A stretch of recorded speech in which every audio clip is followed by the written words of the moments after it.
Update India TV, हर खबर सच्चाई।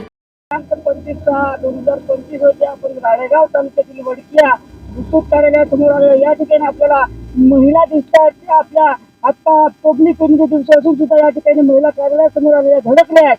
नेमकं धडकण्याचं कारण काय? कारण जे आता हे विद्युत मीटर लावला, इलेक्ट्रिक विद्युत मीटर लावला आहे ते कम्प्युटराइज आहे, त्यामुळे त्या मीटरला 3 महिने होऊनही त्याचं रिडिंग आले नाही आणि जुन्या मीटरवरून जे रिडिंग येत आहे ते भरमसाठ येत आहे। त्यामुळे आता महिला इथे कळालीने या ठिकाणी आलेल्या आहेत आणि साहेबांना त्यांनी विचारले, साहेब आम्हाला एवढं मीटर कसं, आम्हाला रिडिंग कसं, ते आम्हाला परवडणार नाही। त्यासाठी काही त्यांचं असं म्हणणं आहे। या ठिकाणी काही महिला आहेत, काही तुम्ही असणार या ठिकाणी आल्यात साहेबाकडे आला तुम्ही जे इंजिनियर साहेबाकडे, यांनी तुम्हाला काय सांगितलं? राळेगावले जा म्हणे।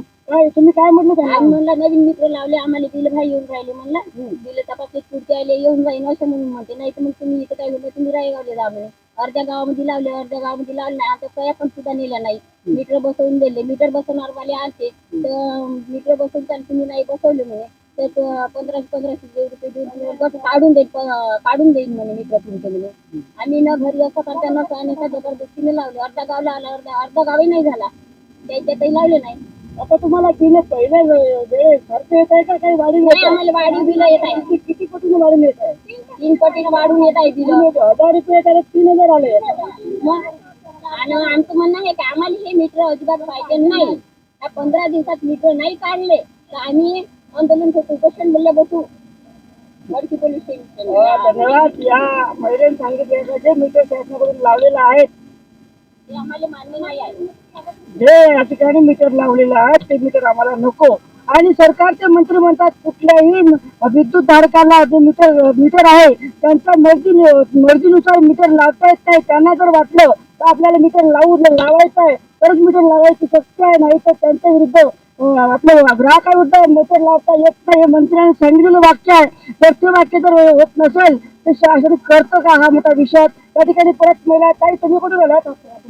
चातुरंग तुम्ही कधी गेलायचे? हे बिलासाठी चालू होतं। काय झालं तुमचं? बिलच जास्त येऊन राहिले, आमच्याकडून भरणंच नाही होत तेवढं तर। महिन्याचं 200-300 बिल आहे आम्हाला। हे मीटर लावता आपण 1313 रुपये, 2 महिन्याचं 2400 बिल आलं। आज या महिलेने पण सांगितलं का ते महिन्याचं 200-300 रुपये बिल आहे, आज 1300 रुपये भेटला आहे। हे आमच्या कुठून मानगेवर मीटर बसलेलं आहे, त्यामुळे आम्हाला हे परवडण्याजोगे नाही आहे। त्यामुळे आम्हाला जुनं मीटर पाहिजे का तुम्हाला? त्यामुळे यांना जुनंच मीटर पाहिजे असं आमचं म्हणणं आहे। या ठिकाणी पूर्ण आज पब्लिक दिवस असून या ठिकाणी महिला धडकल्या, याची शासनाने दखल घेऊन जे मीटर आहे आणि जे रिडिंग आहे त्यासोबत जुळवाजुळव करून योग्य ते यांना मीटर रिडिंग द्यावं आणि योग्य ते बिल द्यावं याची या महिलांची मागणी होत आहे। अपडेट इंडिया जिल्हा प्रतिनिधी विनोद मावळे।